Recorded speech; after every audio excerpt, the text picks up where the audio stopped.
Kisah Neng Manggale, Sumatera Utara. Di suatu zaman, hidup seorang raja bernama Raja Panggana. Beliau terkenal memiliki keahlian dalam memahat dan mengukir. Sudah banyak karyanya di seluruh pelosok negeri. Namun, meski demikian, ada hal yang membuat terasa asing di dadanya, hingga membuat Raja Panggana berusaha mengasingkan dirinya. Ia berjalan di sebuah hutan belantara dengan penuh alang-alang. Berjalan di tengah perjalanan tersebut, ia tertarik pada batang pohon tunggal yang hidup sendiri tanpa ada pohon lain.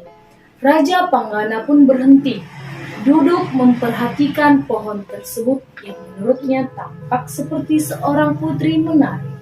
Akhirnya, ia mengeluarkan alat-alatnya dan mulai menyempurnakan bentuk pohon tersebut.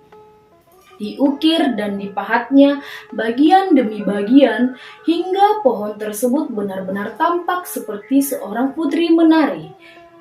Sebagai seseorang dengan darah seniman, hari ini ia sangat mengagumi hasil karyanya tersebut. Saking senangnya, ia pun menari bersama patung tersebut sendiri, bebas dan penuh terasa di hatinya. Beberapa hari berlalu, penyediaan makanan sang raja pun akhirnya menipis. Ia memutuskan meninggalkan patung pohon putri menari buatannya itu. Beberapa hari kemudian, ada seorang pedagang kain dan perhiasan melintas di tempat keberadaan patung tersebut, dan kemudian memberikan patung pakaian dan perhiasan untuk dikenakan di badannya. Ia semakin takjub karena patung tampak seperti seorang putri menari yang sempurna. Pedagang kain tersebut pun menari bersama sang patung. Setelah puas menari, karena hari sudah mulai gelap, ia meninggalkan patung tersebut bersama dengan pakaian dan perhiasan yang sudah ia kenakan di badannya. Kemudian suatu hari, ada seorang dukun sakti bernama Datu Partawar yang melintas tepat keberadaan sang patung menari tersebut. Kemudian sang dukun pun beraksi. Ia menengadah ke atas, membuat sebuah ritual dan mengucapkan mantra, hingga akhirnya halilintar mengikik menerpa patung, dan kemudian area patung diselimuti dengan embun putih penuh cahaya. Kemudian embun berangsur-angsur menghilang. Tampak seorang putri cantik jelita datang bersujud kepada Datu Partawar dan kemudian menari. Akhirnya, Datu Partawar menarik tangan sang putri dan membisikkan kepadanya, "Mulai hari ini, kau kuberi nama Putri Naing Manggale." Kecantikan sang putri juga bersinar sampai pelosok negeri. Banyak perjaka berhias diri kemudian bertandang ke rumah sang putri untuk meminangnya. Hanya saja, tidak ada satupun yang bisa memikat hati sang putri, jelmaan patung pohon hutan tersebut. Suatu hari, berita tentang banyaknya perjaka yang berusaha meminang sang putri, namun tertolak pun sampai di telinga sang Raja Panggana dan pedagang kain dan perhiasan yang bernama Bao Partigatiga. Keduanya pun datang ke tempat sang putri. Sang Raja Panggana mengertakkan bahwa Neng Manggale adalah miliknya karena ia memahat patung tersebut. Sementara Bao Partigatiga juga mengatakan kalau putri miliknya karena perhiasan dan pakaian adalah barang dagangannya. Kemudian Datu Partawar pun muncul dan berpendapat kalau sang putri merupakan milikku karena ia yang menyempurnakan bentuk dan memberikan nyawa dengan sihir. Ketiganya pun bertengkar hebat.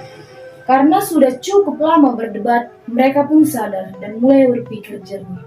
Datu Partawar pun memberikan usul untuk menyelesaikan masalah tersebut. Datu Partawar berkata, "Jika tidak bernyawa, dia tetaplah patung. Pakaian yang melekat juga tidak ada artinya. Sekarang dia sudah menjadi seorang yang bernyawa. Kita harus sadar untuk menjaga harga dirinya dan tidak menghilangkan harga dirinya sebagai seorang putri Naing Manggale. Raja Panggana dan Bau Partigatiga pun berpikir untuk menyetujui apa yang dikatakan Datu Partawa. Dengan mata berkaca-kaca, Neng Manggale pun sangat gembira hari ini karena ketiga telah menanyakan apa yang menjadi pendirian dan keinginan saya. Saya sangat terhormat dan menyayangi kalian bertiga tanpa terkecuali. Akhirnya Datu Partawar pun menimpali. Demi kepentingan Neng Manggale, kita akan menetapkan 3 keputusan. Keputusannya karena Raja Panggana adalah orang yang pertama memahat pohon menjadi patung, maka akan menjadi ayah dari Putri Manggale. Disebut Suhut, karena Bau Partigatiga merupakan orang yang memberikan pakaian dan perhiasan kepada patung, maka menjadi Amang Boru Putri atau disebut Boru. Karena saya, Datuk Partawar, yang memberikan nyawa dan memberikan patung hingga menjadi manusia, maka saya menjadi tulang atau paman dari Putri Neng Manggale, atau yang disebut dengan hula-hula. Mereka bertiga pun setuju dengan perjanjian tersebut. Legenda Neng Manggale ini juga dipercaya sebagai asal-muasal Dalihan Natolu dalam budaya keberadaban Batak. Apa itu Dalihan Natolu? Jadi Dalihan Natolu merupakan seni bermusyawarah untuk menyelesaikan masalah agar mendapatkan keputusan yang tepat untuk kebaikan bersama. Semoga kita semua bisa meneladani maksud dan intisari dari cerita legenda Neng Manggale bahwa segala sesuatu harus diselesaikan dengan musyawarah. Sekian dan terima kasih.